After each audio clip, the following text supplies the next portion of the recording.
ঢাকার শাহবাগ থেকে দিল্লির যন্তর মন্তর, দুইটি দেশ, দুইটি জায়গাও আলাদা, কিন্তু দাবি এক।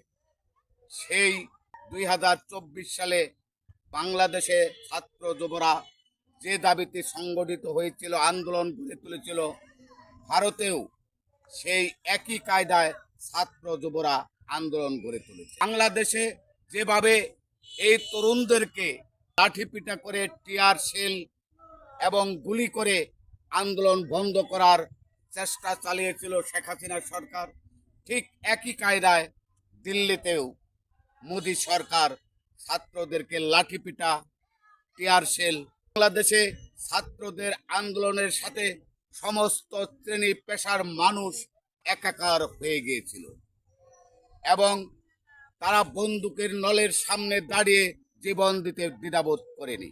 ভারতে যত শ্রেণী পেশার মানুষ এবং ধর্মের মানুষ আছে, তারা সবাই এক কাতারে এসে দাঁড়িয়েছে।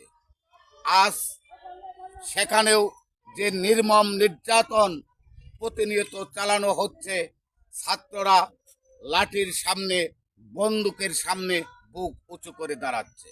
এতদিন ছাত্ররা দাবি করে আসছিল শিক্ষামন্ত্রীর পদত্যাগ। এখন এই নির্যাতন ভোগ করে, নির্যাতিত হয়ে আজ ছাত্ররা দাবি তুলেছে নরেন্দ্র মোদীর পদত্যাগ। এখন নরেন্দ্র মোদীর পদত্যাগ একটা সময়ের ব্যাপার, হয়তো দু একদিনের মধ্যেই আমরা নরেন্দ্র মোদীর পদত্যাগের সংবাদটি শুনতে পাব। ইতিহাস এতই নির্মম যে আমরা কেউ এই ইতিহাস থেকে শিক্ষা নেই না।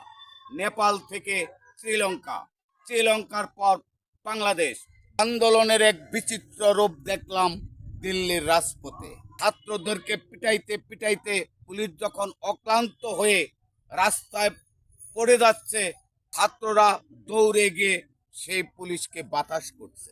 এই আন্দোলন মোদী সাহেব আপনি কিভাবে থামাবেন? ঢাকা থেকে দিল্লি, শাহবাগ থেকে যন্তর মন্তর, একই কায়দা, একই সিস্টেম চলছে ছাত্র যুবদের আন্দোলন।